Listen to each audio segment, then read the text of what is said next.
Okay, we're live. Hi, this is William Ramsey. Welcome to William Ramsey Investigates. On today's show, I have a very special guest, returning guest. This will be a part two. We did the part one 2 weeks ago on the film Suicide Squad. Suicide Squad, the original. I think there was a follow on that came out a couple of years later.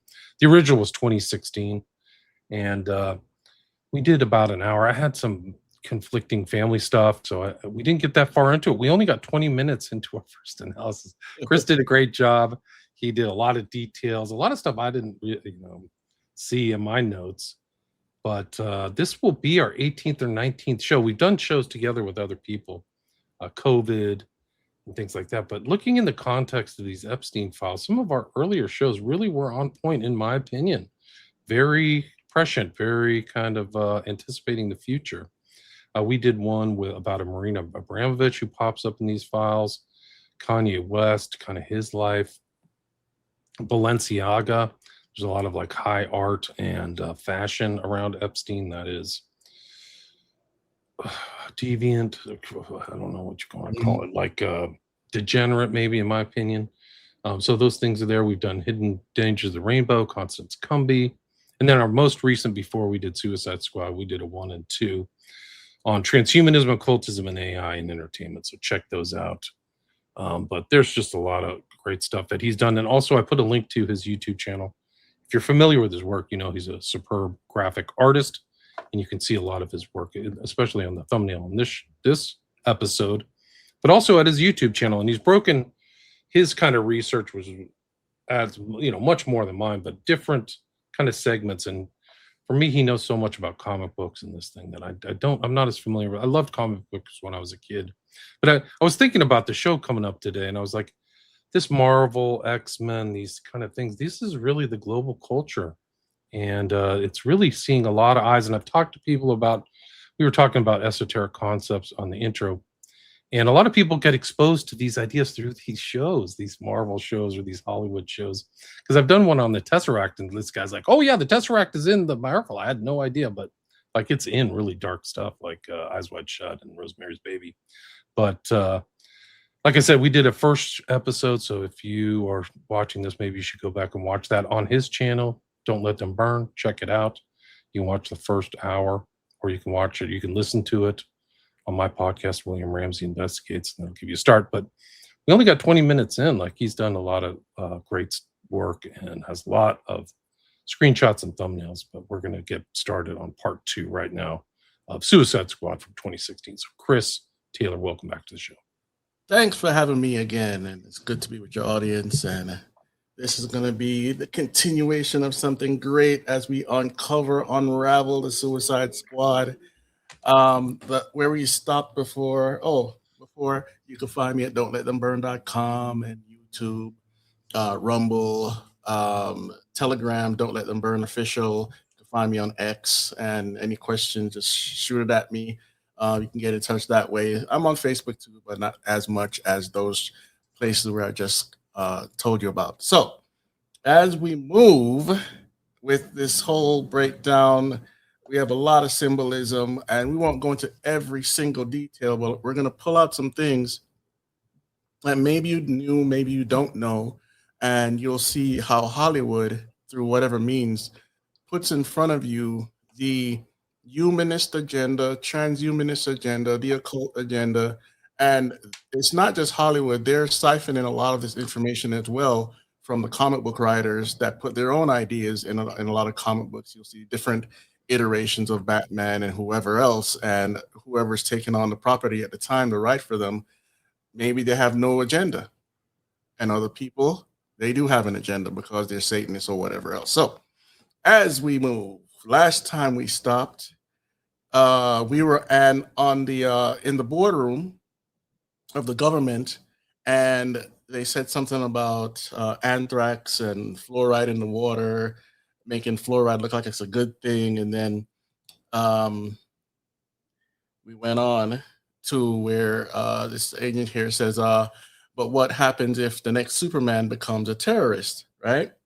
Because what they want to do is form a secret organization that of bad guys that help the quote unquote good guys out, right? And so Amanda Waller has a plan, He's asking if she has a plan, and look back there. We have the Argus emblem with the triangle on the right side up, which is the male deity, and it has a lot of other things going on within there, DNA and stuff like that. And we'll get to Argus in a second. So she says, I want to build a team of some very bad people, right? So she's making it clear. Now, this is Argus. The myth of Argus Panoptes. Argus Panoptes is a notable figure in Greek mythology, known for his extraordinary vigilance and loyalty. His epitaph, Panoptes, meaning all-seeing. So there we have a allusion to a godlike, all-seeing eye, and it's called many different, depending on which culture you're in. And it says underscores his unique characteristics of having multiple eyes, which made him an exemplary guardian. This essay explores the mythological role of Argus Panoptes. I'm not going to read all of this. You can get the screenshot or go to the website to see that. But this is another depiction of him and different artist or whatever. All right. So we have the Greek pottery there. Sorry to interrupt, but have you ever seen the picture of Queen Elizabeth with her cape with all the eyeballs on it? Oh, no. I'm going to find that. So please continue. Sorry, I'm going to find it. It's cool. So we have the Greek pottery there. We have different modern depictions of him. We also have this depiction in either AI or 3D program. And the eyes around the top of the nimbus there. And the US government has an Argus drone and can spot you from 20,000 feet with camera phone sensors, right? I know this might seem like a big sidetrack, but it all adds up because for some reason our cultures can't get away from these Greek and Roman and other gods, and so the system is Argus after 100-eyed god of Greek myth, and fittingly it works by hooking together hundreds of inexpensive image sensors like those found in mobile phones. The non-classified parts were featured last week in the episode of PBS show Nova, all about drones and surveillance. The Argus segment starts at the half an hour mark, blah, blah, blah. And this, like I said, it could read what you're reading from 20,000 feet. All right, so that's a little side note there. Let's get back to the movie. All right, so she says now, who I think, the bad guys who I think could do some good, like fight the next war, defeat the next Superman. And the guy says here, the general says, not on my watch. You're not putting those monsters back out on the street in our name. And she said, General, we run them covertly, not attributed, basically off the books. Strictly need to know. And if they get caught, we throw them under the bus. All right, so basically they're dispensable. The next war will be fought with these metahumans. Ours or theirs. We're not the only ones kicking up rocks looking for them. We can't control these people. That's what the general says. And she starts to open the box there in the back. And what she has there, you see June, she's looking a little disturbed, right? And her boyfriend saying, June, be strong. And she says, Dr. Moons. So Dr. Moons is related to the Queen of Heaven, protector of Rome, goddess of marriage. Juno in Rome religion, chief goddess of female counterpart of Jupiter, closely resembling the Greek Hera, with whom she was identified with Jupiter and Minerva. She was a member of the Capitoline triad of deities traditionally introduced by I think this is Etruscan kings. Juno was blah, blah, blah. And another, this is from Britannica. Encyclopedia Juno is the Roman religion chief goddess of female counterpart of Jupiter, closely resembling the Greek Hera.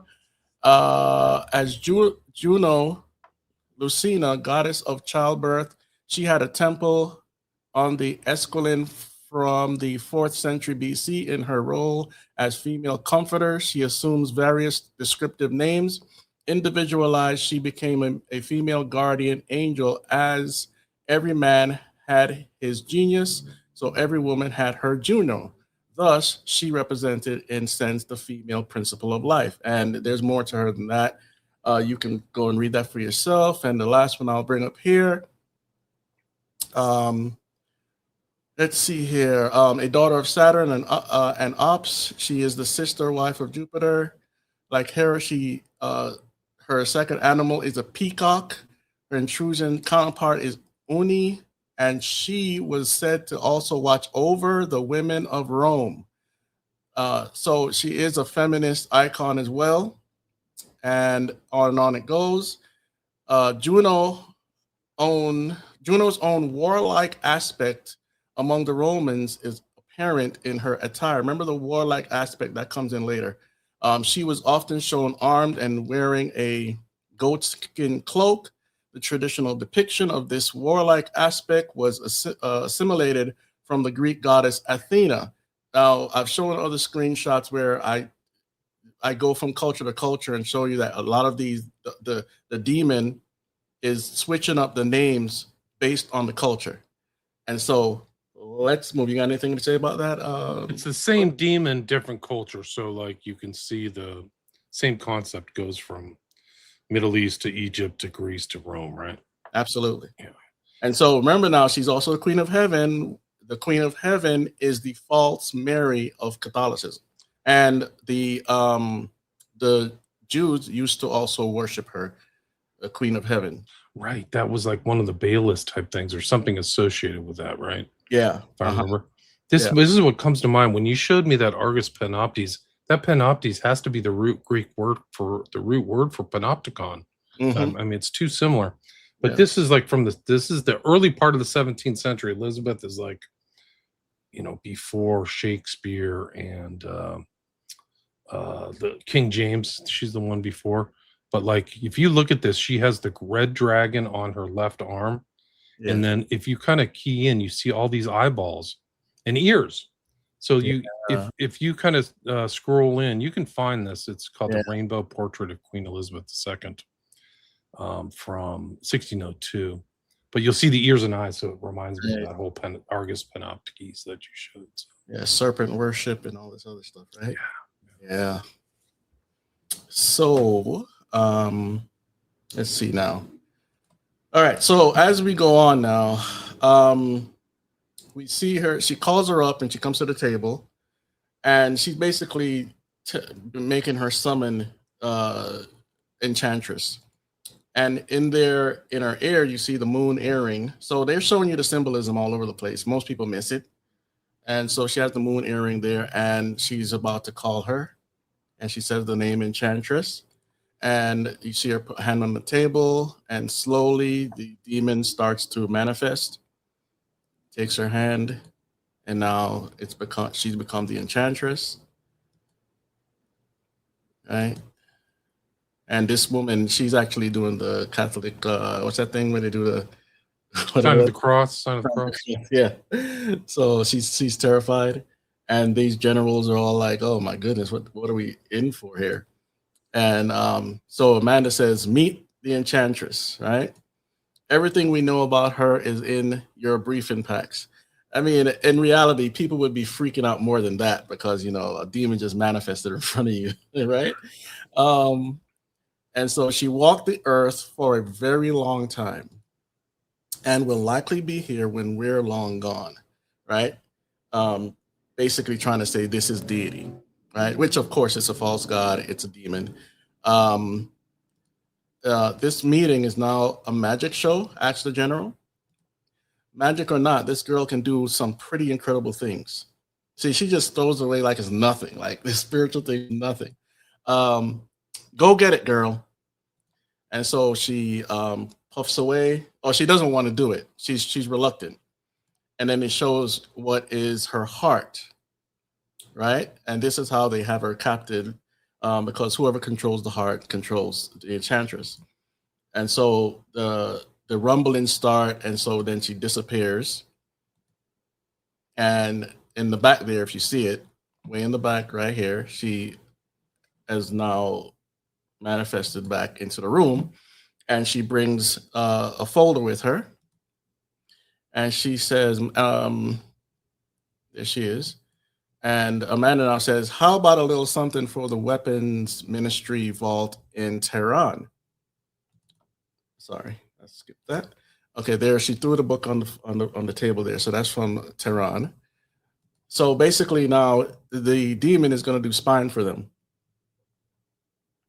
And he opens it and to confirm what it is. And this guy says, we've been chasing these plans for years. And Amanda gives her a little smirk. And he says, please don't touch me. Please don't touch me. Right. And thank you. We'd like Dr. Moon back. And then she starts to change again. And she's looking at her like, don't try it. And then she pokes her heart.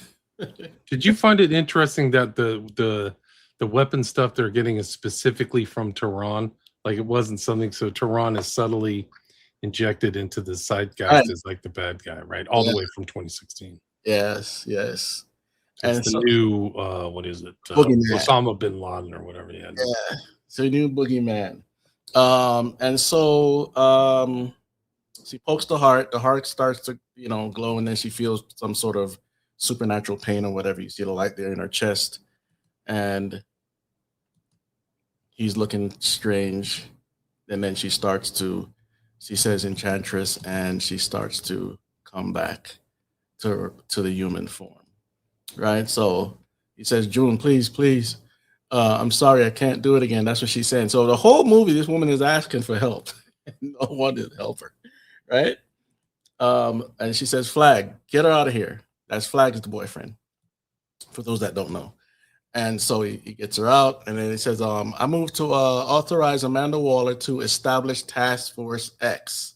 Just like that, because we got a spy who is supernatural, a demon, to work for us, right? Under the Argus program. And so Amanda now gives her smirk again. All right.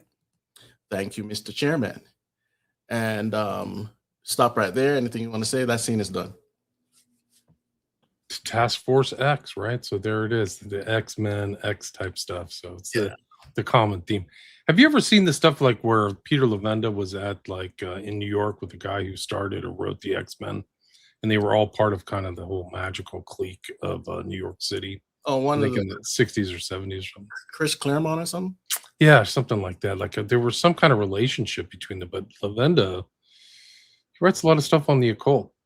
Friend of the show, not a friend actually. He hates my guts.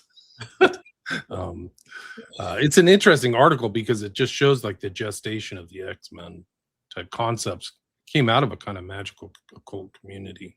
Oh yeah, the whole humanistic aspect of evolution and Marxism and on, occultism and blah blah blah, made Freemasonry, blah blah blah, right?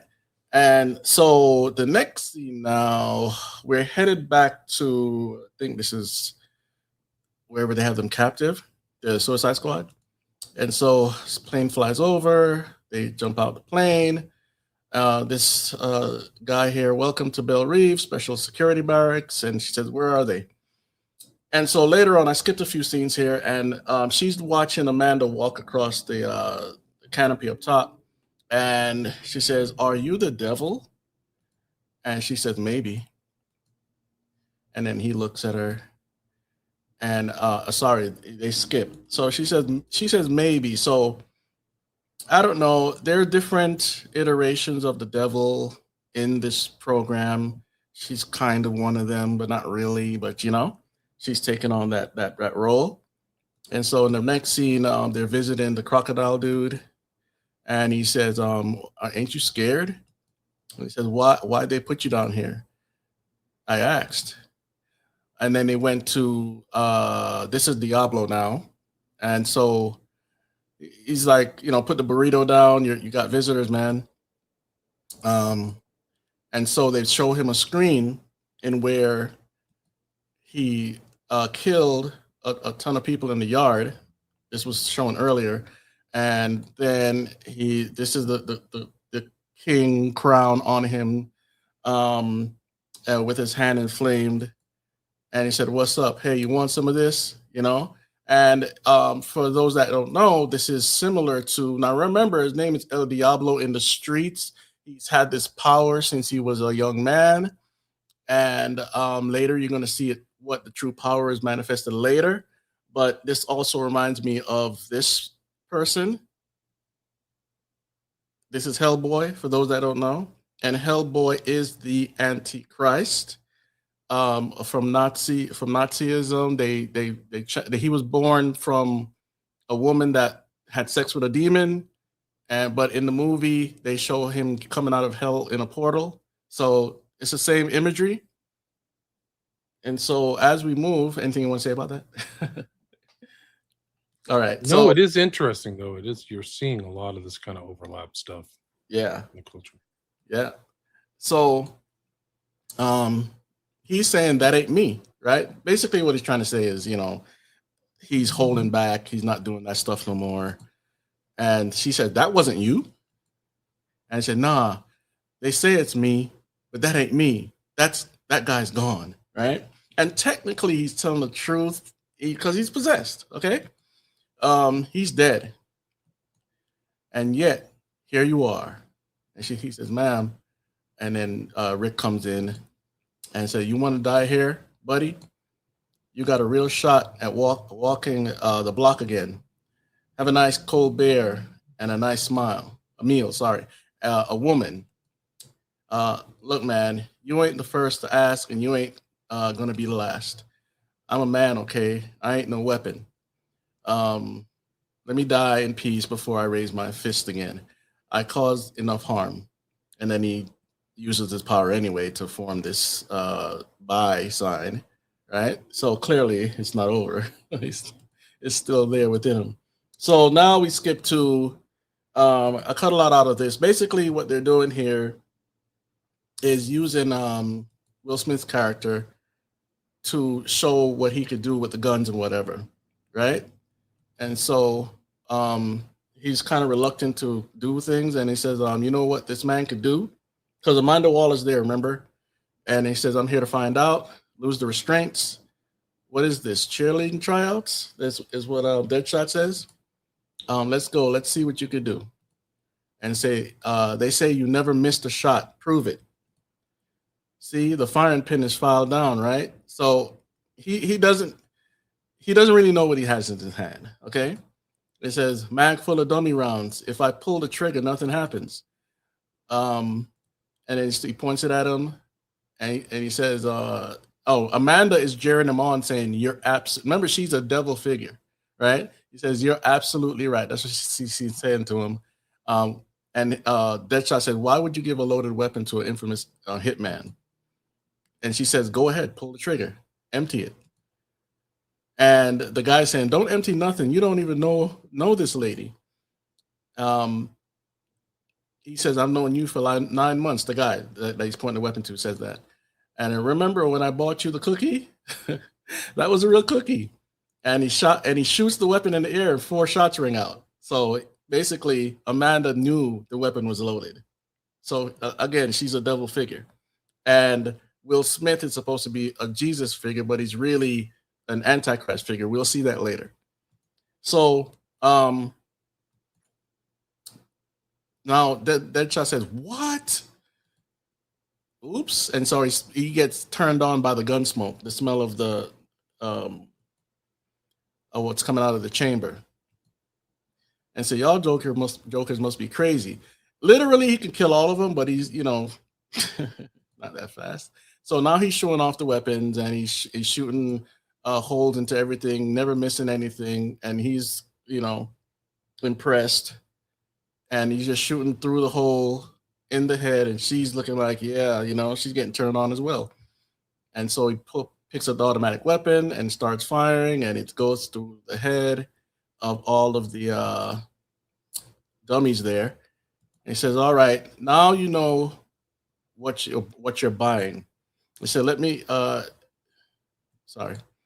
tell you the price first. I want out of here. Second, I want full custody of my daughter. All right, and her mom can have supervised visits, but her stank boyfriend can't come. Darnell can't come. Third, y'all gonna pay for my daughter's whole education, best schools, and then I want her to go to college, like Harvard or Yale. So Ivy League. The other guy says, and says, yeah, Ivy League. And if she can't cut it, her grades start slipping. I need you to white people that thing. And he said, mm-hmm. And you know how y'all do. Oh yeah. Now what's my price? But I'm concerned because I don't see nobody writing it down. You're in no, and he says no, you're in no position to make demands. And he says, oh, I'm sorry, I thought I was talking to you. No, Aaron boy, I'm talking to your boss.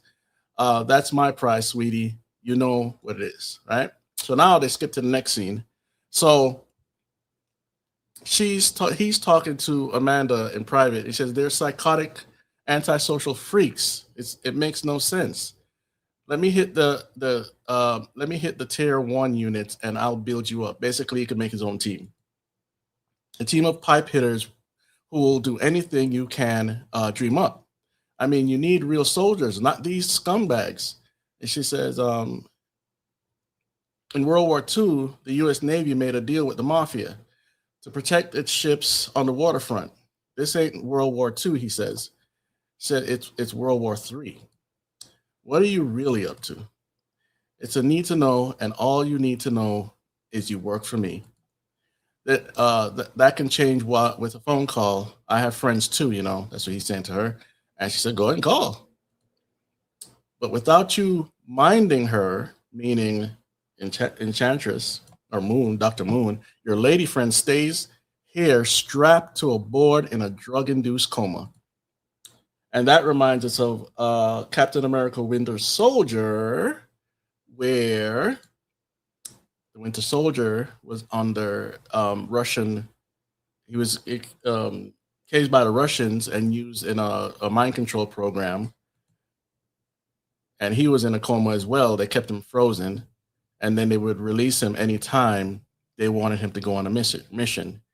Just a fun fact there for you guys that know what I'm talking about, or if you don't know. So they warned me about you, he's saying. My dumb behind didn't believe the stories. And she says nobody does. Because in the comics, she's a really wicked woman, even though she works for the clandestine government, right?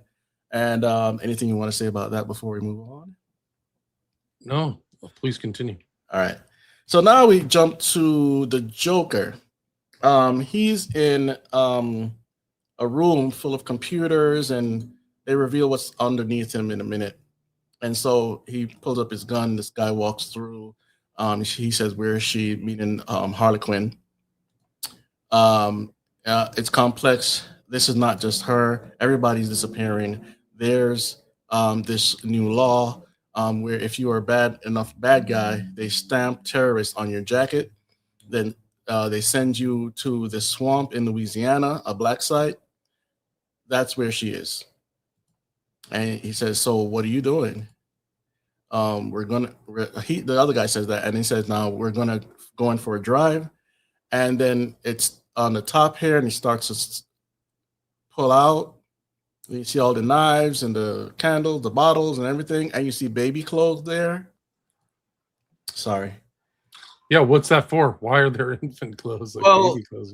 There are a few theories, and one of them I misplaced.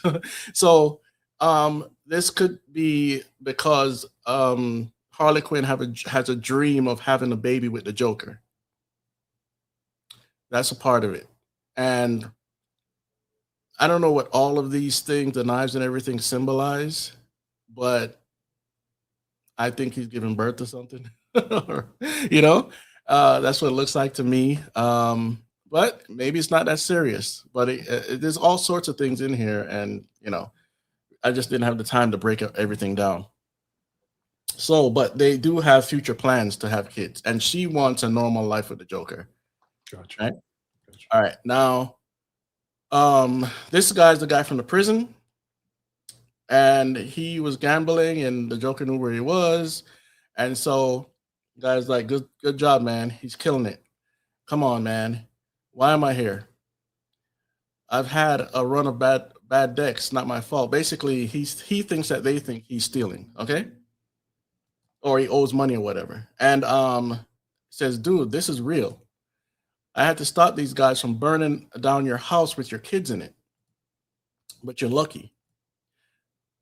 Maybe. Why don't you? Why do you think so? You slick. What's up? And so anyway, they paid the guy. Not this guy, but the guy was talking to him. And you might want to keep your mouth shut. Can I go? What is going on, man? Blah blah blah blah blah. So the Joker comes in, and he does his usual, you know, fun making of people, and he has to kiss his hand, and I could tell you meant that, right? When he kissed his hand. And so we go from there to where we're gonna go into a little bit about Jared Leto, and you know some of this, William Ramsey. Jared Leto, he is a method actor, and for those that don't know, a lot of method actors are actually possessed. I'm not saying all, I don't know if all, but a lot of them are, and they do their little chants and meditations and whatnot to get a spirit in them to act. But he goes full on and stays in character every day. And so they said that he was given a dead rat to people on stage, and one of them was Margot Robbie. So that's one of the controversies dealing with this movie. And then we talked about this last time, but I wanted to show people the occult triangles on his elbows or forearm there. Anything you want to relate to that again? Yeah, no, this guy's heavy duty. Johnny Depp is supposedly also a quote method actor, but people have said to me that he gets possessed. Like he literally Yeah, tries to be spirit possessed during his performances. yeah, yeah. And you know, Jared has always been a weirdo, but you know, he's not hiding it. Um, you can say a lot about Jared Leto, but so as far as the Joker now, again, remember he's playing the Joker. Some people say this is the worst interpretation of the Joker they've seen. But I want to go into uh, a book on occult symbolism to kind of get you to understand where the Joker actually comes from and what it means. Now he's a clown. He's the white on his face is death. Okay, and this the cards, the playing deck of cards that you use to gamble or whatever, it came from the tarot card system. So this explanation, you take it or leave it, will give you a glimpse of who the Joker really is. Okay. So it says here, I think it would be informative to give the history and the real meaning of ordinary playing cards. The following is taken from the Gospel Standard. The first deck of card was made for Charles of France in the year 1392. King Charles was an insane man. It is not generally known by card players that cards have a secret meaning, but after the following statements were made public, the members of the gambling fraternity of professional gamblers declare that they are absolutely true. The king card represents the enemy of God, the devil. The 10 spots represent the spirit of lawlessness and is in direct opposition to the 10 commandments of the Bible, closely associated with the 10 spots in the club card. When cards were invented, the club was the weapon of the murderer. In those days, there were no revolvers or machine guns. The club cards stand for murder. The jack represents the lustful libertine whose lives on the gains of the prostitutes who lives on the gains of the prostitutes. It represents the moral leper. There is a game of cards called the brothel game. In second here, in which players use the secret obscene language of the cards to converse with each other merely by dropping a card. Now we come to the part that is even more shockingly wicked. The Queen card represents the Virgin Mary, the mother of our Lord. In the secrets of the card, she is called the mother of harlots. For those that don't know, you can find that in the book of Revelation related to Babylon. The Joker is in card language represents our Lord Jesus Christ. Joker means fool. Jesus Christ is held up by the card players as a fool. And If this is not bad enough yet, the secret language of a deck of cards goes further and declares that Jesus, the Joker card, is the offspring of a lustful Jack and the Queen Mother, Mary. And then it says, and there you have the true meaning of a deck of so-called innocent playing cards. A little extra note, I thought it was interesting to find out that the president of the U.S. Playing Card Company from 1929 to 1930 and the president of Standard Playing Card Company in 1898 was Benjamin C. Hawks, a Mason. So again, this book is a Masonic and occult symbols illustrated. You could read more for yourself if you want to. There's a free online version. I just thought it was interesting to show you who the Joker really is. It's not just death. It's not just the cult of Dionysus. He's a Gnostic representation of Jesus. There. So, anything you want to say before I keep moving? Let's keep going. No. All right. So now we go into the room where Enchantress or Dr. Moon is sleeping, and she's for whatever reason saying Enchantress, right? And he's looking outside at water. Water is a symbolism for other realms, and he's not trying to go to another realm. I'm just telling you the symbolism. It's a symbolism for other realms and scrying and things, right? So this is important because we're about to see something spiritual happen here. And so Enchantress manifests without the young lady, Dr. Moon, approving of it. So it's showing you this woman could come and go as she pleases, or this demon. And so he pulls out the gun and starts to look at her. And then she disappears. She disappears? No, she actually starts to show him his past. And this is when he first was in love with her, fell in love with her. And then she's here. This is when they found her. And so she's basically dying because of this whole thing that's going on with her. And they're saying, let's get her down to the morgue. And he says, June. And so now it snaps back to where in reality. And then he asks her, what did you do? And then she says, shh. And he says, okay. And then she's about to go somewhere else and poof. And now she's gone, right? And so she ends up somewhere else. And this is where, I think this is where Amanda is sleeping, right? And then as on the phone, you see there's a missed call from Rick Flag because I think he was trying to alert her or something. And I think this has to do, the phone, the provider here has something to do with LexCorp. That's just a little Easter egg there. And she's obviously not awake. What Enchantress is trying to do is get her heart back, but it's locked. And then she goes into the next room and puts and see to the computer, and what she finds is the idol, which is her brother. Her brother is Incubus, and for those that don't know, that's a male sex god. She would be the female. Remember, a lot of these goddesses are fertility goddesses, right? And so she hears the voice say sister because it's right up there on the mantle, right? And so she says brother, and then it lights up, and that scene stops right there. Okay? So now we get to Midway City Downtown Business District. Now, this is where the movie starts to fall apart a little bit, but we'll keep going. So now we find this guy, which I don't know his name. I think it's not important. And he's just busy on the phone, washing his hand in the bathroom or whatever. And she appears in the mirror. Now remember, water, mirror, crystal ball, whatever shiny surface is an open, according to the occult and some real paranormal stuff, it's an opening the spiritual realm. So she's in the mirror. She's not behind him. Okay. And so she grabs his face, slams him into the mirror,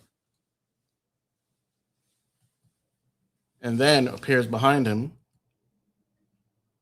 twists him around, looks in his face, and starts to get him possessed by the brother. Right? And so now they begin to dialogue. He says, "Brother, I have freed you. Where are you?" And he says, "Where are we?" She says, "The same world, only much better." He says, "What happened?" "The humans turned against us, but they were," and he says, "But they worshipped us. But they worshipped us. We were gods to them. Now they worship machines." And this is important to understand this dialogue here because we spend a lot of time in front of our phones, computers. We work. We love our cars. We work. So this is not a lie, you know. But it's showing that the old gods want to come back, and this is true within reality. Now, so I will build a machine that will destroy them all. So she's telling them now to build your strength, feed on them, and wait for me to return. And then she says, "Enchantress" again, and now she's back into the room as June. And so he hugs her, and she says she went somewhere. "If you have to choose between her and me, stop her. Promise me you'll stop her." And this is common among possession victims. They won't remember what happened at the time that the demon manifested in them, and they go somewhere or whatever. Um, Even if it kills me.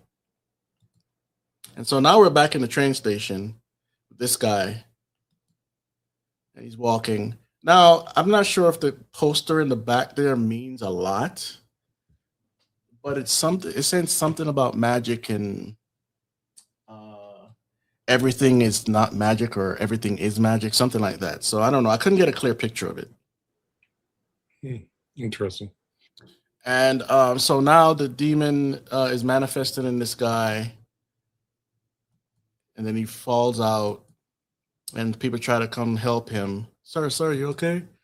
This is 21. Send medical to my location. And then the guy runs over. "I'm a physician. No pulse. Starting compressions." And then this squid looking thing comes up and grabs him by the neck, pulls him down, pokes through his back, and pokes through the other guy. And then he touches the third rail over here, and that gives him power to start becoming his true self. Remember, this is incubus. It's an incubus, her brother. And so now it's just spectacle. The train comes towards him, and he puts his tentacles through the train and blah blah blah. Right now, so now we're back to Midway City, and it's under attack. That's where he is at Midway City, the incubus. And he says it's a non-human entity. "I think you know what to do, sir. Activate Task Force X." Now, how does this guy know that Task Force X could actually go up against a spiritual being? The writers, I know, right? And get Amanda Waller and her whole circus on scene at ASAP. We're going live. Task Force X, pull them. And so now we're back at the facility where Harlequin is pulling something out of her mouth because she has a plan. Looks like a razor or some sort. And so, "Prisoner, get down on your knees now," because they're trying to come get her out. "This is me being cool. Take her." This is me being cool. And he says, "Take her." And she grabs one of them, and they say, "Don't fire that bleepity bleep weapon," right? And it's a what do you call those guns with the electrodes? Taser. Taser, right? Yeah. And boom, she gets put down. So now they go into get this dude here. So open the door, and he's like ready to fight them.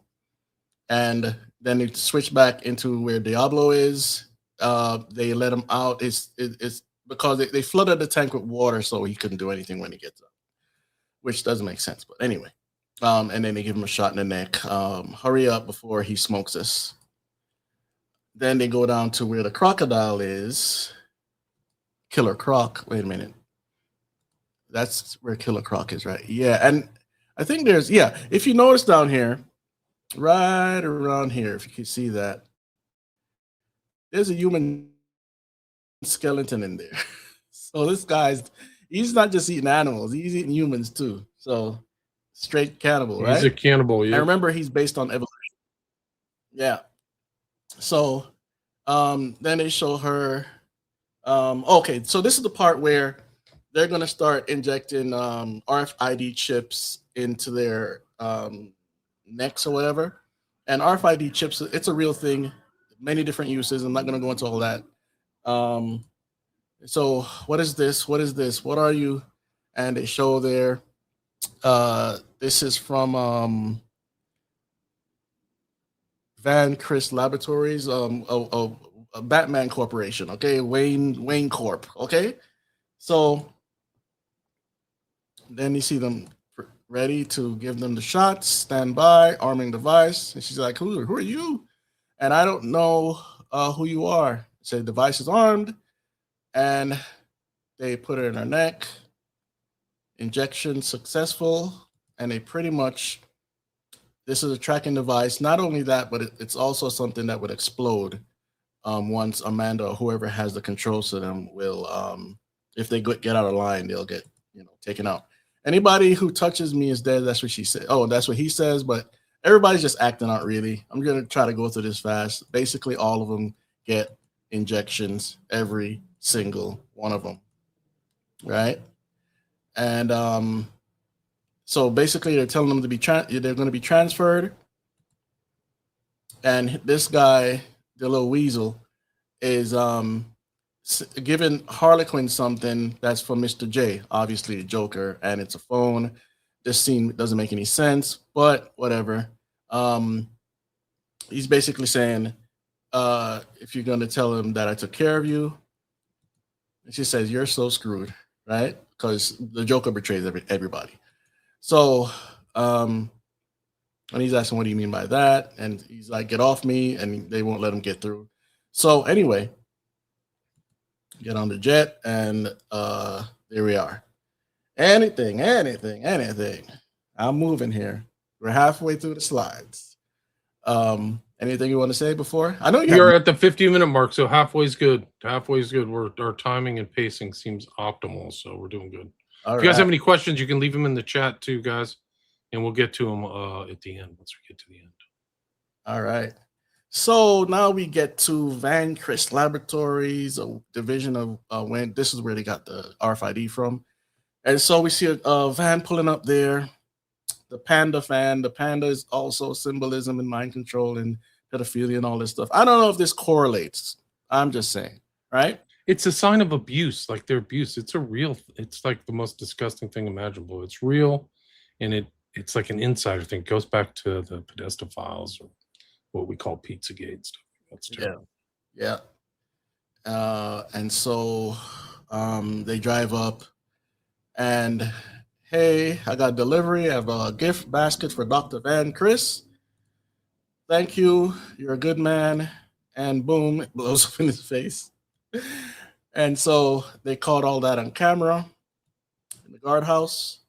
And then they get out, and they enter the lab with this same crazy looking people in masks. I think the one back there might be related to Slender Man. This one right here. I got a feeling that's related to Slender Man. But anyway, they start shooting people. And he says to open up. And he won't open up. And then they shoot the glass. He's scared.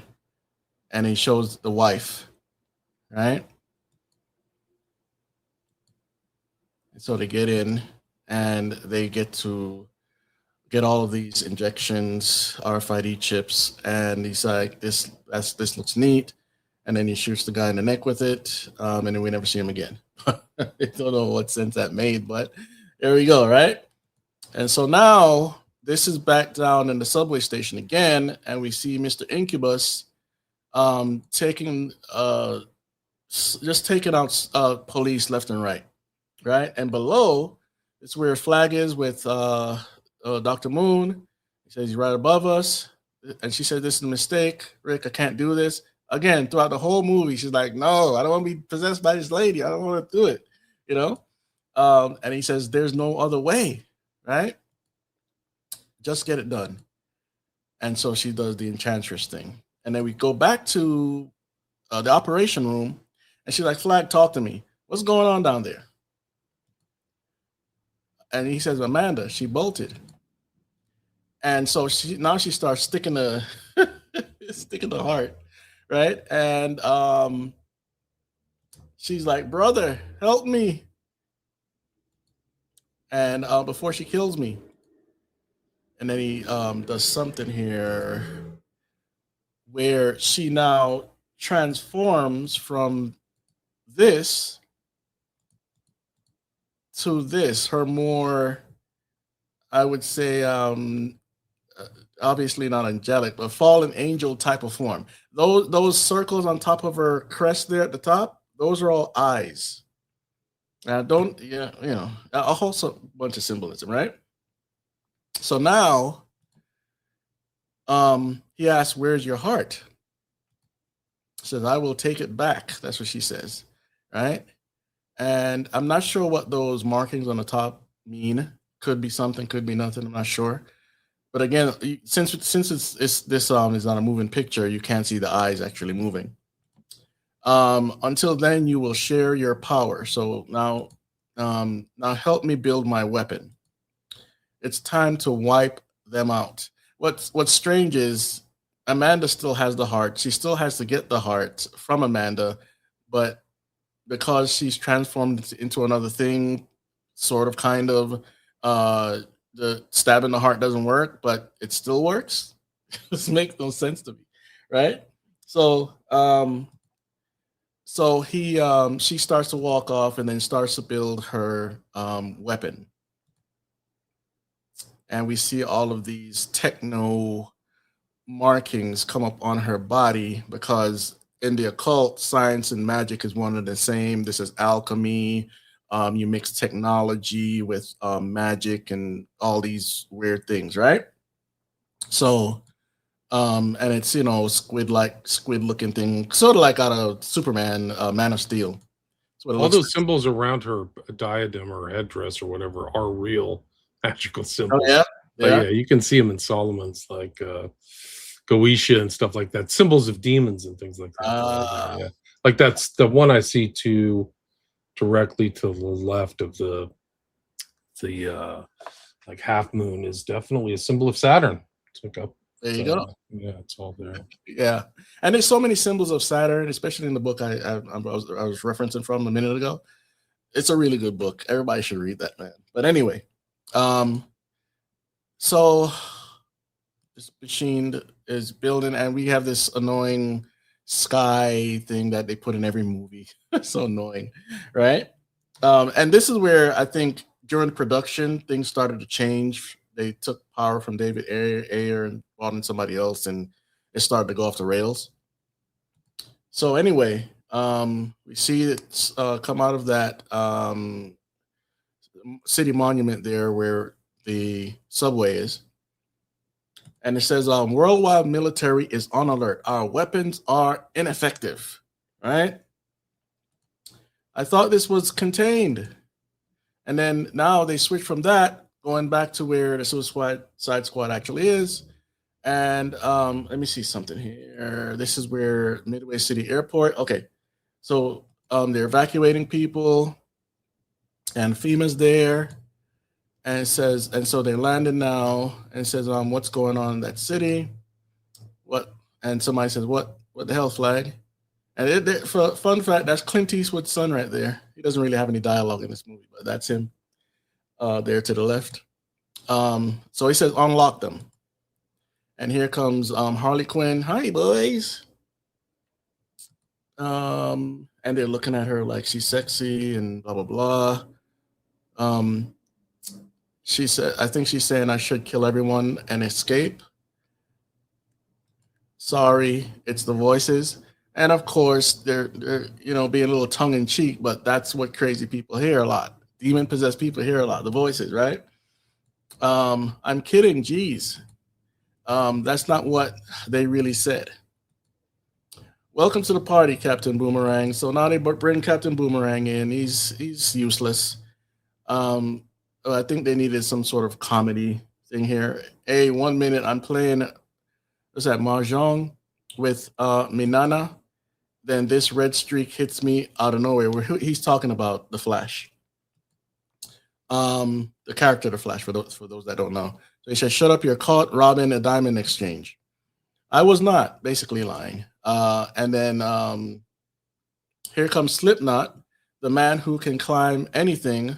Wonderful, which another unimportant character, but he gets out, and the female there in front of him says, "Have a good time, scumbag," and he punches punches her out, which is I think they thought this was funny, but there's a whole lot we could say about females and Secret Service and all the other stuff that they shouldn't be, and how the men are more stronger than them or whatnot. But anyway, I'll refrain. So anyway, they say straighten up. And so basically, it says in your next injection, you got it's a nanite explosive. It's the size of a grain of rice, but as powerful as a hand grenade. You disobey me, you die.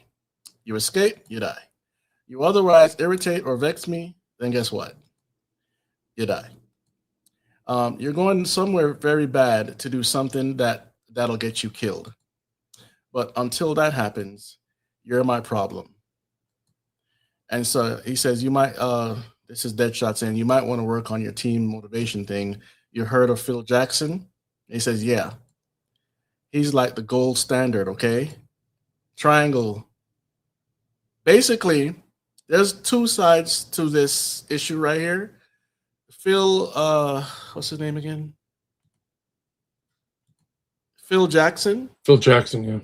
He developed the triangle method for the NBA. I don't know what his background is. I don't know. However, this thing right here is a symbol straight out of the occult. And it means so much. But again, male deity, Satan, and other things. It's in the Freemasonry and a bunch of other places. So to make out of it what you will, but I think this is a whole a two-sided issue going on right here. All right. So next we see Harley Quinn opening her box of her property. You get the classic black and white suit, and I'm sorry, I don't know what that symbolizes, except for the colors are usually in witchcraft, but whatever. Maybe it doesn't mean that. Maybe it does. And then she, puts it. And the funny thing is they show this suit, but she never wears it in the movie. So anyway, so we see Deadshot. This is basically the montage. We're about to go out and do things, and she picks up her gun, which is a symbolism of duality. We have hate and love. And she's like a fusion of opposites, the yin and the yang, da da da da da da da da, right? And she points hate in front of the camera, because that's what she's about right now. And so pudding is a reference to the Joker. That's her nickname for it. And so anyway, she's thinking about it, and then they switch to Diablo. On his chest there. Now, remember, symbolically, he's a Satan figure. On his chest there to the right, that's the Aztec god. I don't know what name is, but that's an Aztec god, and he's into ancestor worship. He got his wife there on his left arm, and I don't know what that is on his left chest. But just giving you a clue of why, this is also related to the patron saint of death, going back to MH13 and others and da da da da. So he's putting on his shirt, and then we jump to, I think this is Boomerang. The Oh my gosh, the unicorn symbol. This is has something to do with like a surprise. It's a unicorn. It's unseen. It's hardly ever seen anywhere else. So that's his little pet, right? And it's special to him, and he tucks it in. So anyway, go to Deadshot now. He's got a little mask, and then they skip from that back to Harlequin. Now notice she didn't put on the black and white suit. She puts on Daddy's whatever that is, and now all the guys are looking at her. Oh, she got high heels on. I don't know how you go on into a battle with high heels. Doesn't make any sense to me, but for all the juvenile minds out there, I guess it works. And she's like, "What?" Like she has no clue what she's doing, how she's seducing the men, right? And Croc and everybody's looking at her, and then she says, "Oh, it won't fit anymore," right? And then anyway, they jump from that to okay. So she was asking Deadshot if his mask won't fit anymore. And he says, "No, every time I put this on, somebody dies." Now, notice his collar there. It says the life, I think it says the truth, the life, the way, and that's backwards because Jesus said, "I'm the way, the truth, the life." So on the collar it's written backwards. So I'm telling you, this is an Antichrist figure. Because in Satanism, they have a law called the law of reversal. Everything is done in reverse. And if you know the character of Satan, he does everything in reverse, everything opposite of what God does. So this is just symbolism. Now, he's not the quote unquote bad guy of the movie, but that's what this means, okay? His collar there. And he says, no, every time I put it on, somebody dies. And she says, and he says, I like putting it on. So it's showing you that he loves death. And God says, anyone that hates me loves death. I'm not reading into this. This is biblical truth, right? And then this article kind of backs me up a little bit. It says Deadshot's collar has the text, I am the light, the way. Okay, so I am the light, the way. Okay. On it, a reference to Bible verse John 14:6, which says, Jesus answered, I am the way, the truth, and the light. No one comes to the Father except through me. Right? So even secular people see as I just said. And so she says, goody. I think that meant on him loving to kill people. Something tells me a whole lot of people are about to die. He said, yeah, it's us. So Diablo now says, we're being led to our deaths. Speak for yourself, mate. That says, Boomerang, hey, what's that crap on your face? Does it wash off? And they get into the little thing, and then we see Croc here looking how he looks. He says he could torch this whole joint. Ain't that right, Essay? Ain't got nothing to worry about from me. I'm cool, homie. So all this whole movie until a certain point, he's playing the reluctant devil. And so it says here, behold the voice of God. And here comes Argus, right? And Amanda comes up. So she's now the voice of God. I mean, it could be a little tongue-in-cheek, but whatever. So for those of you who don't know me officially, my name is Amanda Waller. There's an active terrorist event in Midway City. I want you to enter the city, rescue HVT1, and get them to safety. For those of us who don't know, don't speak good guy, what's HVT1? And they explain the only person that matters in the city, the one person you cannot kill. Complete the mission, you get time off your prison sentence. Fail the mission, you die. Anything happens to Colonel Flag, I'll kill every single one of you. Remember, I'm watching. I see everything. And he says, this is Deadpool. Deadshot talking. So that's it. well, we some kind of Suicide Squad. This is the moment in the movie where they have to say the title. Um, I'll notify your next of kin. And so now they're getting on the plane, ready to go. So they introduce this character here.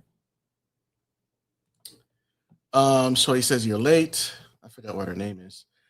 I think they're gonna say it. So this is not on the plane. This is where she just came from, and she's basically hitting up a mob in, I think, Japan or something. Please have mercy.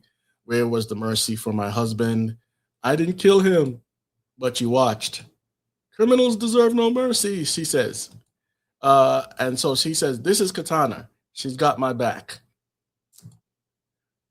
She can cut all of you in half with one sword stroke, just like mowing lawn.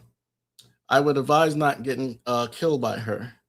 Her sword traps the souls of its victims." Now we're gonna go into a little folklore here. I hope I don't mess up the not translation, but the pronunciation of some of this. So in Japanese folklore, contains swords are believed to trap souls, particularly those crafted by specific swordsmiths like Muramasa, whose blades were said to be bloodthirsty and associated with evil spirits. That's the whole point. The supernatural is all over this movie and in the comic books, of course. These swords not only hold the souls of samurai, but also the spirit of their maker, reflecting deep cultural beliefs about spiritual significance of swords. Now, this all goes back to ancestor worship and a bunch of occult stuff we could talk about. And so, the tales of Isle titled Issei Monogatari show. There is a theory originally from the Omiyaki that foxes and tunikai, among other beings that have lived for at least 100 years and changed forms, are considered suku magami, right? And gami means God. That last part there, gami, like origami, paper god, right? In modern times, the term can also be written da da da to emphasize the agedness, according to Kamatsu, the idea of a whatever the word is, a tool spread mostly in Japanese Middle Ages and declined in most recent generations, right? So there's what her sword is linked to, okay? So she says, "Should I kill them?" She says, "Whoa." He says, "Whoa, easy, cowgirl. Ain't that kind of mission. Have a seat." And so now, most of this part, I cut out a lot of it because it was just nonsense and noise. So now they're in the city, and one chopper was down. So now they land, and so they're now standing on the ramp and getting off. And so now they're saying, we're okay, because she's asking what's going on, and assess your assets are undamaged. Now I'm going because I got a life to live. Basically, what's going on here is Boomerang and this other guy, I can't remember his name right now. Boomerang is trying to convince him that they need to run, they need to get out of here, right? Because he has a life to live, right? So he's kind of setting them up, actually. But anyway, they're going across streets and all this stuff is going on, and the other guy, Slipknot, I think that's his name.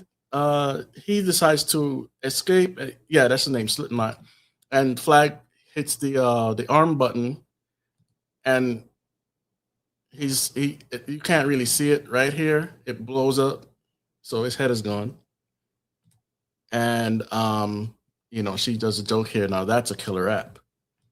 And so they continue and they start arguing. He just threatened me. And then they come under fire from what I call the spirit zombies, because these are dead troops that the enchantress brought back to life to serve her, right? And so our Harlequin here is saying, "Oh, it flinched, I think, after she kicked it. Oh no, she shot it." Here's some help. You were some help, princess. But okay, right here, Boomerang is telling Diablo that he wasn't helping. He wasn't doing anything, and he says it's the better way. Trust me, right? And I think that's a skull there in the middle of the fire. So, say yeah, right, yeah. Oh, and so the brief said terrorist because now they're fighting zombies, but the brief said terrorists. If I told you, would you believe me? That's Flag talking about the reality of the situation. It says, "What are they?" And he says, "I don't know." It said, "Thing has on a $3,000 watch. Is that a person?" It was. Now it's not. And so these are a glimpse of the zombie-like people that used to be either regular humans, regular civilians, or soldiers or cops. And so now we skip to back to the building there with the incubus and enchantress, and they're showing how they are bringing some of these people that are alive and changing them into these weird looking zombie looking things. Okay. And so they go out and do her bidding and says, "Now you belong to my army." So, and you see the eyes there in this scene, they're actually blinking. Okay. So it's kind of like going back to Argus with the all seeing eyes sort of thing. So anyway, now you belong to my army, and this is what they look like. Okay. And so now they're walking in the streets, and this whole glass mural is full of symbolism. You have the Ouroboros in there. You see some demonic entities, devils or whatnot. You see dices, and you see a little bit of Mayan culture in there as well. And I forgot what happened in the scene, but she says, "The hell is wrong with you people?" And right there, we see, I think, something written in Latin. I can't remember if I kept it. Yeah, I did. Sidus pacem para something. Right. And so Para. the same article says the text written all over the display behind Harley says is pacem para bellum. That translates to "If you want peace, prepare for war." Um, that could be translated a bunch of different ways. Order out of chaos, and things like that. So maybe not, right? And so then you like this one. Will Smith goes up Of to course. Yeah, the this is it. mannequins, and the short mannequin reminds him of his daughter. His 11-year-old daughter. So His you 11-year-old. got the 11, yes, yeah. yes. And so this article says there's a subtle nod to DC's The Watchmen, which is totally occultic, if you didn't know, guys. Totally Masonic. The Watchmen, when Deadshot stands in front of a giant smiley face display, which resembles the comedian's badge minus the blood slaughter. Anything you want to say before I go ahead? Just shows. I mean, the thing is that sequence is done right at the halfway mark of the entire film. So it's at the 60-minute mark. So he's just sending this like vitally important signal, and it's like he's sitting there in awe in front of the smiley face. It's not a small one. It's like twice his size. Yeah. So these are just huge tells of cult meaning, and his son, black and white, and his daughter. So there's alchemy and all this other stuff. Yeah. So next we go to this is the Joker messaging Harley Quinn. "I am close by, be ready." So anyway, now they're inside of one of the buildings getting together as a group. "Let me fight, you die, we die." They're acting like a unit now, a family, whatever. And again, I skipped a lot of this because it wasn't worth the time even getting it. So now Deadshot is talking to El Diablo, saying, "Where you been, homie?" And Diablo says, "This ain't my fight. Where you and so then you know what? You don't stand for nothing. You ain't about nothing, right?" And he says, "Don't touch me." And he says, "What you gonna do? Don't touch me." I'm touching you. I'm touching you. Basically, this is the scene in a lot of different movies where you try to anger the person to get them to do something, right? And you want to see something? Yeah, I want to see. And so now, okay, so before I go to the next scene, what's happening here is they're about to get attacked anyway, and so they started to fight with these creatures and I think some soldiers or something that was coming up against. I'm not sure if it's totally zombies, I can't remember.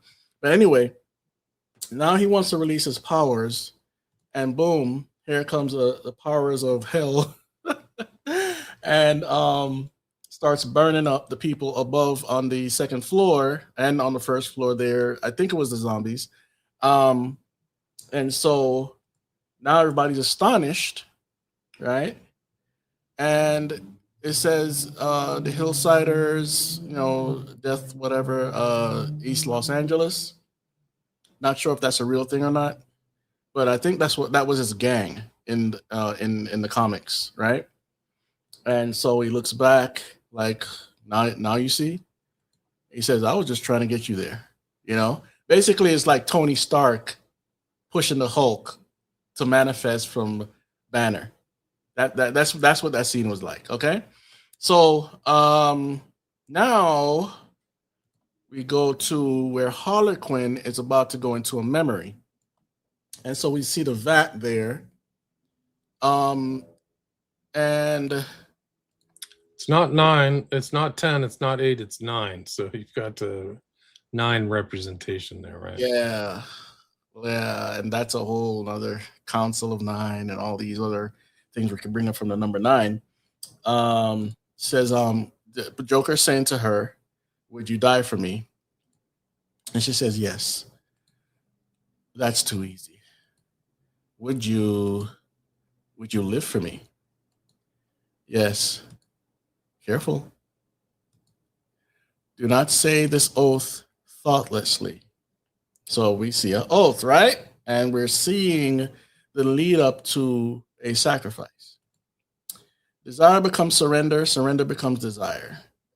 This is the art, the manipulation of backwards, forwards, fusions of opposites, yin and yang, da da da, right? And a lot of the stuff with yin and yang has to do with fusion of the female and the male, quote unquote, energy or sex, a lot of sex, a lot of sex. Okay. Um, do you want this? I do. Say it. Say it. Pretty, pretty, pretty. Oh God, you're so. It's like again. I said it's a lot of sex. So obviously they're not having sex, but it's alluding to that, right? Um, and so says good, and so now she starts looking down at the vat or vats, but obviously she can't jump into all of them. So she now goes into the cross position as a sacrifice, upside down cross, falls into the vat, splash, and then now he's looking on. And so to make this fusion, he now jumps in, splashes. We don't know what's in this thing. We don't know. Okay. And so now you see the blue and the red, and this within this whole yin and yang. The red would be fire, the blue would be ice. It's the fusion of opposites. It's a occultic sacrifice that's sexual in nature, and it's a baptism as well. If you look into Hiram Abiff and some other Black Panther, it's the same sacrifice. You die to be reborn like the phoenix. It's not the same baptism of Jesus. It's not the same baptism in Christianity. This is the reversal of that. And now she's born again now, right? And they start to kiss, I think. So anyway, that's what that's about. That whole scene right there was about death and rebirth. So now, anything you want to say? All right. So we're getting closer, closer. All right, now she wakes up and I think it's yeah, dead shot in front of her, and he said, "Relax, just me." And I can't remember why he said "no, never." I can think I have the slides backwards. She says this: "You ever been in love?" And he says, "Nah, never." And then and still sleep like a kitten if you feel like basically if you believe in love. He if you feel stuff like love, he murders and sleeps like a kitten, so love really doesn't affect him. That's what he's trying to say. Okay, you don't kill as many people as I've killed, and she says he's another textbook psychopath. All right, fade to black right there. Anything before I go on? Nope, nope, nope. All right, so now, Joker is coming back into the picture. He's telling her to escape now. Again, I cut out a lot of this. Saying, "Hello, baby." He's in a helicopter, a chopper, whatever. And basically, he got a way to deactivate the nanites. And now she's running towards the chopper. And she, doing silly stuff on the chopper rope or whatever that is. And now Amanda's telling to shoot that woman right now. And Deadshot says she ain't do nothing to me. Kill Harley Quinn, do it for your freedom and your kid. But he already had the assurance that his kid was going to be free, and he was going to be free, I think, right? So anyway, Amanda with her promises, just like the devil. And so what happened in between that is he aimed and he shot for her. And he's saying, now she's dead, right? Now remember, he never misses, right?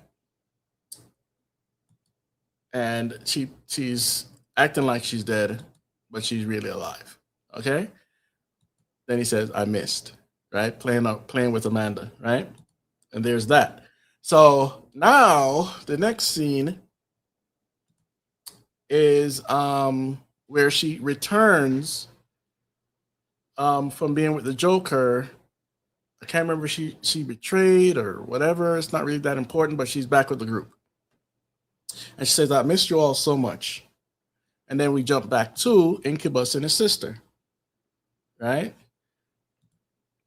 And he's doing all this stuff and something to have to do with her heart, right? And you see her, I believe she's becoming more powerful, but she has somehow, some way got a hold of Amanda Waller, right? With the little zombies there. And it says, with my heart returned, I can finish my weapon. Now tell me how to destroy your enemies. And she says, do your worst. Right? And she starts to, tentacles start to come out of her. Technical tentacles start to come out of her. And then they switch because she did something to Amanda, right? So, okay. So now Deadshot is like, we're going to the swirling ring of trash in the sky. Because why wouldn't we? When does this end, Flag? And Flag is like, load up, we're in for a fight. 3 days ago, a non-human entity appeared in the subway station. So Waller sent me and a woman with incredible abilities that he's talking about, Enchantress or Dr. Moon. And he says, a witch. Nobody could get near this thing, but the witch could. Bombs ready. This is him talking to Enchantress. You just press the button and drop it. And there's 2 seconds on there. She touches the whatever. And needless to say, the whole thing was a bad idea. No, sir, you need a miracle. And so now we skip back to the bar scene. Um, and so he says, see, I was born with the devil's gift, right? Right. It's a gift. Yeah. Gift Yeah. from the devil. And that's a big thing. In a lot of these superhero movies, it's called a gift. You know, the occult power is called a gift. I kept it hidden for most of my life, but the older I got, the stronger it got. So I started using it for business, you know. The more power on the streets I got, the more firepower I got. Like that went hand in hand. You know, one was feeding the other. Ain't nobody tell me no except my own lady. You know, she used to pray for me. As far as I know, his religion was Catholicism. So I'm assuming she's a Catholic as well. Right. So she used to pray for him. She knows about his abilities and all this stuff, even when I didn't want it. God didn't give me this, clearly. Why should he take it away? Wait a minute. Let me see. Did I read that right? Yeah. God didn't give me this. So why should he take it away? And right there, you see a figurine of her in flames, the ex-wife, I mean, the dead wife. And she's saying, this is our home. You put that back where you found it. She found guns, drugs, and money. So like you put that back where you found it. I'm taking my kids to my mom. You ain't taking my kids nowhere. So See, she has a cross around her neck too. So right. it's Yeah. a sacrifice thing. So she's the Christian. He's not. He has the devil's gift. So they're they're like glorifying all of these like outcasts as the heroes. The anti-heroes are the heroes. Yes. So you ain't taking my kids nowhere. See, when I get mad, I lose control. You know, you see, and anyway, this is the end up of what happened when he got mad. Is that an MS-13 tattoo on his back, on the back of his head? So he is MS-13. Looks like it. So that means that they're into human sac. They're into the most vicious. Oh yeah. Stuff. Yeah, for sure. Yeah. So basically, he is a spirit of vengeance. Even though he wasn't taking a vengeance on his wife, that's the spirit of vengeance, the outburst, the anger, the killing, the power, and all of that, right? So he burnt up his whole family, even though they didn't get graphic with it, but that's what happened, right? And so go from that now to step out of the shadows. I won't bite. She is speaking to, I believe, the Suicide Squad. Okay, so I skipped a lot, like I said before. Now what she's doing is using her occult telepathic powers to get into their minds to give them a vision of what could be. So Deadshot here is imagining that he was successful at killing Batman. Okay. Harlequin is imagining the idea that she had with about having a babies and a nice regular life with the Joker, kids and everything. And there goes Leto looking like a real person and everything, right? And then now this is, I think this is Rick Flag. Dr. Moon is saying, "Baby, baby, it's just a bad dream." And then now Diablo's back with his kids, and his wife is saying, "You miss me?" And I can't change what I did, and neither can you. I can't. And so Harley Quinn is like, "He married me," and then Diablo's like, "It's not real." Now it's a weird thing, so you just have to make up your moral mind about all this stuff. They're making the devil seem like he's a good guy. Right? Like, I'm not gonna kill nobody. I'm sorry for what I did. Right? So he's telling them that it's not real. Deadshot is like, I killed the bat. Said, nah, homie, you don't want that. What? I want that. You know, remember, this is the Will Smith's character is an antichrist figure, so he will do the opposite of what the real Christ would do, right? So, she's trying to play games with you, man. It's not real. He's right. And so, anyway, we skip all of that, and now next is they're going to walk down to try to confront somebody they don't know anything about, right? And so, Will Smith says, "Lady, you're evil." I skipped a couple things here. So now she calls on her brother and make them know how, make them bow to me.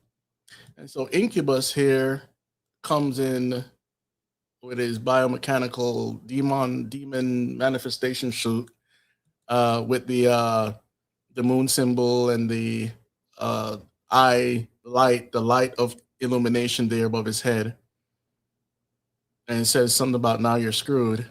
But now skip a little bit, and Diablo here decides to confront Incubus and touches his skull, uh, manifesting into his Aztec, the true demon that's inside of him. Some people call this an avatar. I think I explained what that was before. And Incubus here is like, huh? Right? Not expecting the next quote unquote the next false god to attack him. And so this is Diablo manifested into the demon that's inside of him, some Aztec god I have known. I don't know what the name is. And so they start fighting and all this stuff and flame on, and uh, something happens, and they tell him to Diablo drive him into the corner. So the two demons are fighting, and he takes advantage, and so he's saying now everybody down. What's happening here is the bomb underneath the building is about to get detonated, and then Incubus overpowers Diablo, and Diablo's like, now you're screwed, and then the bomb explodes, and Inanna here, whatever her name is, Enchantress, is surprised, and she's like, brother, and she's I guess crying for her brother, and this is around the time she's almost defeated, and who is this? Is this Deadshot? I think it's Deadshot. Anyway, she says, serve beneath my feet. There's just one teeny problem. The person's saying, you messed with my friends. And I think she got hit in the heart with the sword. And I think that might be Harlequin. Anyway, she reaches into her chest and removes the heart that she got back from Amanda. And now she's weakened.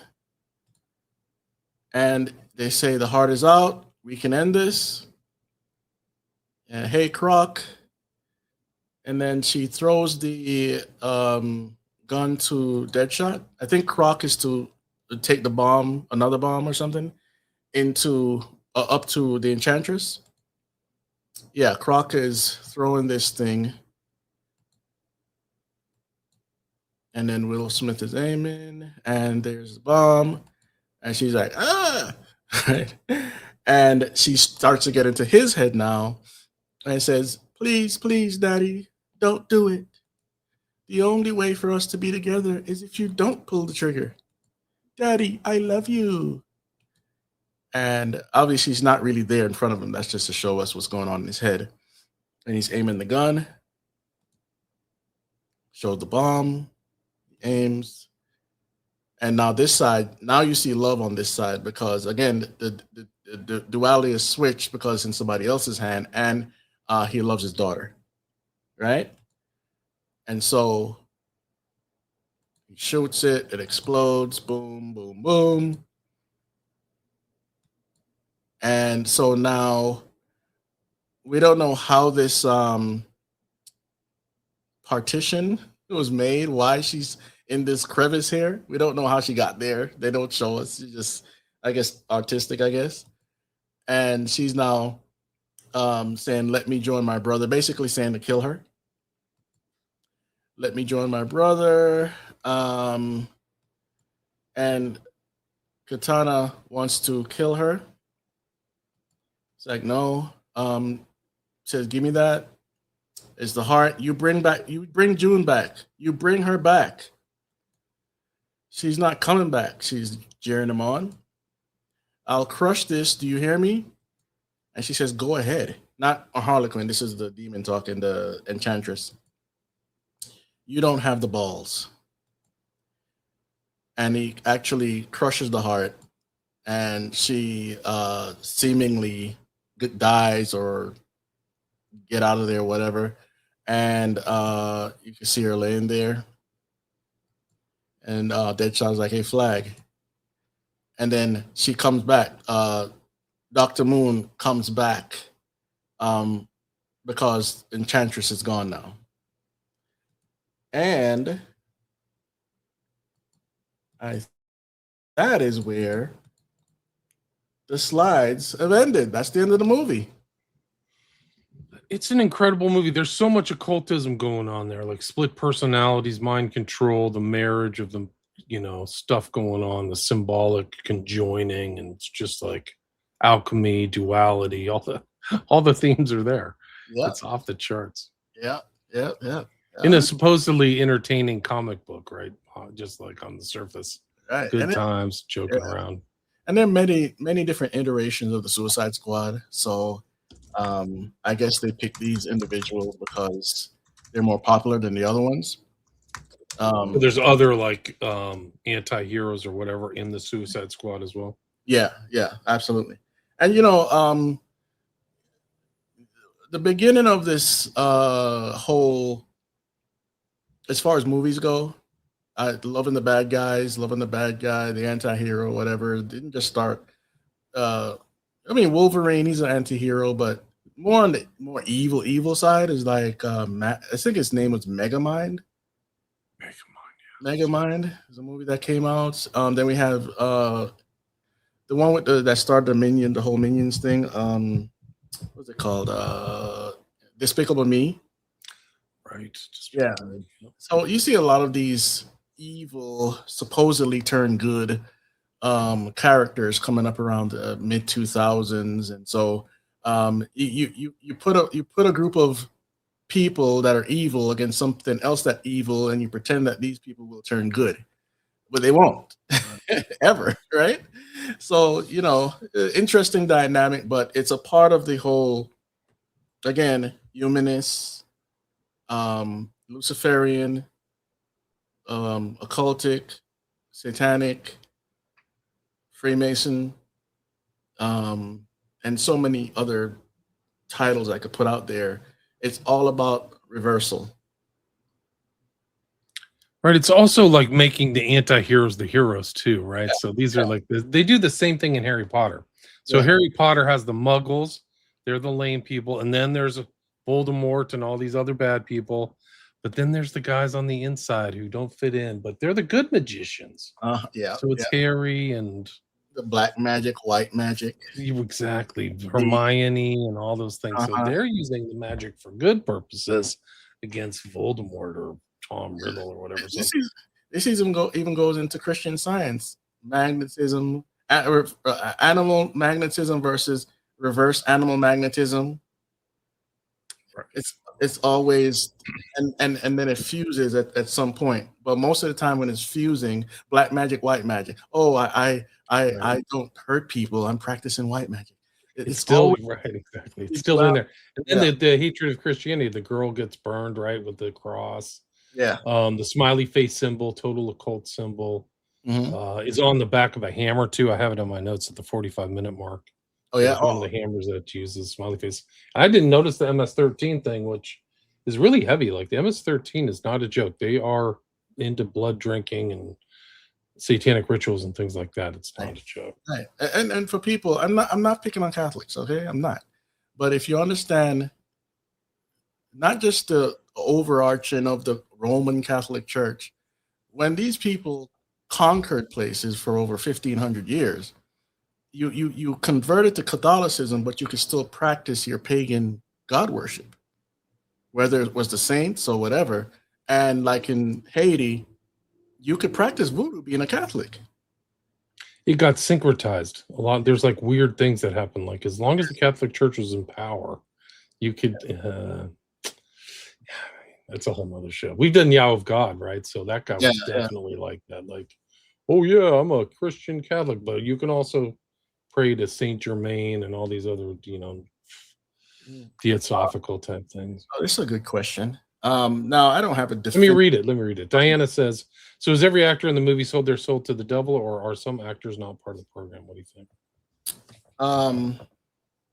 No, not every actor is a part of the program.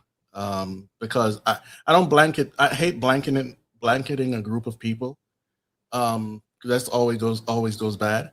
But I would say that a minority of actors haven't sold their soul. Now it doesn't mean they're all Satan worshippers. A lot of them are Masons.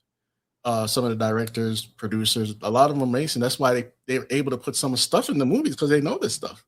Some of them are sold out through sex. They turn into sex workers because they had to climb their way up, and a lot of big names that you would know had to go through the system of sex magic. Because I heard Keanu Reeves started out as a sex worker. That's the rumor. Have you heard that rumor? No, I haven't heard it. That he was like a male model. Like that was what that's how he got his foot in the door. Rumor, not rumor. Yeah. I mean, some people have said stuff about what's the name? Oh my goodness. Some of those like guys in rap too, like even the African American dudes, they start off. Some of them start off, passed around sexually. Is the way to put it. Yeah, yeah. A lot of these guys, if you're familiar with the term, they get pegged. Okay. So it's not. It's strange to us from the outside looking in that this stuff would happen. But listen, you don't have to have a lot of fame for this to happen to you. It happens to the lower level people that are just have a little bit of fame, and they come for them. Yeah. Or just like the casting couch, Oh, that's been around for 100 years, man. Yeah. It's real. It's real. Yeah. And what the Bible says, the heart of man is desperately wicked. Who can know it? So we get a lot of the younger people that are naive and trying to make it in, whether it's Hollywood or the movie industry, or it doesn't matter what corporation, video game, it doesn't matter. There's always people willing to take advantage of you. And the people that know about sex magic, tantric yoga, red yoga, and all this stuff, they're deep into this whole pulling your supposed energy from you because they believe in the chakras and the kundalini and Aleister Crowleyism, and it's all about sucking you dry. And in some cases, you're dead. Yeah, it's vampirism. It's a form of vampirism. Yeah. Somebody asks here. Zizix asks, curious, what if anything did production design make a difference from one to the next? Maybe it's like different films production design. Any thoughts on that, Chris? Well, since most of Hollywood are not necessarily, they don't belong to God. Let's put it that way. They belong to the devil. I know that's a kind of harsh way to say it, but if you don't belong to God, you belong to somebody, right? They're steeped into whatever cultural thing they could bring to that movie, like a set design or makeup artist or costume director.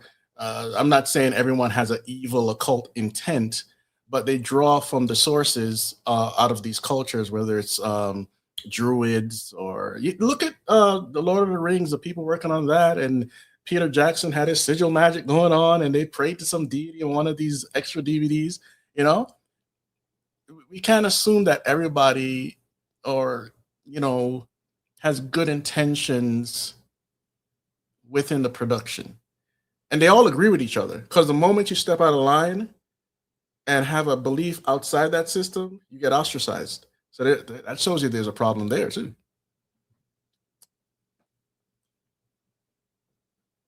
Zizix also asks here, where do we go considering how many understand the signs and symbols in Hollywood product? Yeah, it's becoming more knowledgeable, right? The public is keying into all this stuff. What do you think, Chris? Yeah, like most of the time, this stuff is going over your head. You have no clue. You enjoy the movie and you go to the next. You know, but sometimes you'll see things happen in your life. Like, say, for instance, and the skeptical probably laugh at this, but or scoff. There was a group I knew that went to my church years ago, and they were watching the movie The Ring, and I don't know why this happened. Stuff started flying off the shelf. So it's not going to affect everybody in the same way, but to be aware of some of this, you won't be aware of all of it. Because I mean, I'm sure we can go back 2 hours into this film and pick out some more stuff. But when you're aware of it and you see it, you're like, okay, well, I'm not going to let that affect me because before I used to think this way, and now I need to think another way. I think they're being shown, but I think it's kind of like the revelation of like the occultists know, so they see it and they're like, oh wow, this is great. And then the people who are fashioning the images and things are like playing one over on the, what do they call them, the profane, right? Yeah. The people who don't know. Yeah, and they have their I can't remember what the term is called for whatever reason. They have a thing where they show you what's actually going on, but if you don't pay attention, then it's on you. Right. I mean, like the, what do they call that? It's predictive program or revelation of method or something like something that. magic, some sort of magic. I can't remember what it's called, but in horror movies, it's obvious. Yeah, the demon comes out, or the slasher. Jason Voorhees, he's possessed. Michael Myers, he's possessed. Freddy Krueger, he's possessed. These are obvious things. But when it comes to stuff like this, people just say, "Oh, it's not really an old, God. It's whatever." But you understand, we're in the age now. Not that it totally disappeared, but Christianity made its mark in the world on a massive level. But now we're in the age where we're dealing with neo-paganism, and neo-paganism has been on the rise since like the let's see, around the 1950s, 60s, somewhere in there. And then in the 80s, it took a jump. And then in the 90s, it took another jump. And then when we hit the 2000s, it took a big leap. And then around 2015, 16, around there, it took a massive leap to where we have these pagan conferences all over the world. We have Burning Man, we have Paganicon. And like, what is going on with the world? And back in 2016, we had articles everywhere, especially in South America, where people are getting demon possessed all over the place. So we're in a neo-pagan environment right now. So no wonder you see all these dark films coming out and people saying, "I want it to be darker," and da da da da. So that's the reality of our world. Good point. We hardly see fathers getting being on screen in a good way, and if they are, sometimes they're the father that's a deadbeat. The women talk, or a buffoon, like The Simpsons or Family Guy. It's like a joke, Yeah, if he's there at all. Yeah, and you know what? The corporate system right now is mostly female, right? And feminism comes from this whole dialectic of humanism, Marxism, the occult, and back in Israel, when God put a curse on a judgment on the Israelites in Jerusalem, he said, "Your women and your children are going to rule over you." Right. That was a curse, right? Yeah. So we're kind of living, I'm not saying God is cursing America or anything. I'm just saying we're living in this humanistic culture where the men are degraded and the women are uplifted in the position of the men. And back in Genesis 3, God said that Eve will desire her husband, but that wasn't meaning, "Oh, I love you, baby." That means she wanted his position. That's what that means. So we're seeing all of this come about through humanism. transhumanism, and it has all of the earmarks of the occult and evolution and all these things that go along with it. Amen. Chris, great overview. 3 hours. There's a lot in this film. There really is. Like, I mean, even like you said just a second ago, we can go over it again and find more. This is kind of almost like a grim war. I would almost say like a visual grim war.